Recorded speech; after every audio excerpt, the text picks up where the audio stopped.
brought to you by Nova शुद्ध घी।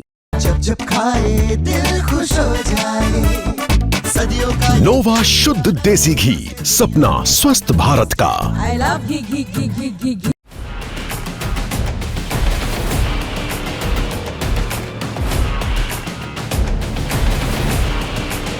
भारत और Cyprus के बीच रक्षा सहयोग लगातार मजबूत हो रहा है।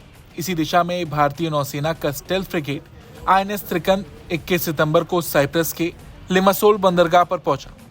आपको बता दें, इसी साल पीएम मोदी ने साइप्रस का दौरा किया था और अब भारतीय फ्रिगेट INS त्रिकन की मौजूदगी इस बात का संकेत है कि दोनों देशों के बीच सैन्य और रणनीतिक साझेदारी एक नए मुकाम पर पहुंच चुकी है। लेकिन बड़ी बात यह है कि INS त्रिकन की साइप्रस में मौजूदगी को तुर्की और पाकिस्तान की साझा गतिविधियों के जवाब के तौर पर देखा जा रहा है। दरअसल तुर्की पाकिस्तान समर्थक है। ऑपरेशन सिंदूर के वक्त भी तुर्की ने खुलकर पाकिस्तान का साथ दिया था। इस दौरान तुर्की की नौसेना का युद्धपोत TCG बायुकाडा पाकिस्तान के कराची बंदरगाह तक पहुंचा था और अब भारत ने भी कड़ा संदेश देते हुए अपना शक्तिशाली फ्रिगेट यूरोप के बेहद संवेदनशील इलाके में भेजा है।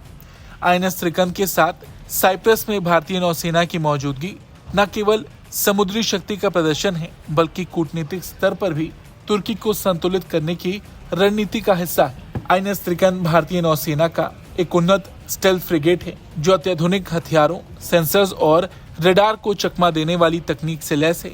ये फ्रिगेट 4 दिन 21 से 24 सितंबर तक साइप्रस में रहेगा, जहां ये कई सैन्य गतिविधियों में भाग लेगा। इस दौरान भारतीय नौसेना और साइप्रस नेवी के बीच संयुक्त पैसेक्स अभ्यास आयोजित किया जाएगा, जिससे दोनों देशों की समुद्री साझेदारी को नई मजबूती मिलेगी। आपको बता दें, तुर्की और साइप्रस के बीच रिश्ते 1974 के युद्ध के बाद से बेहद तनावपूर्ण रहे हैं।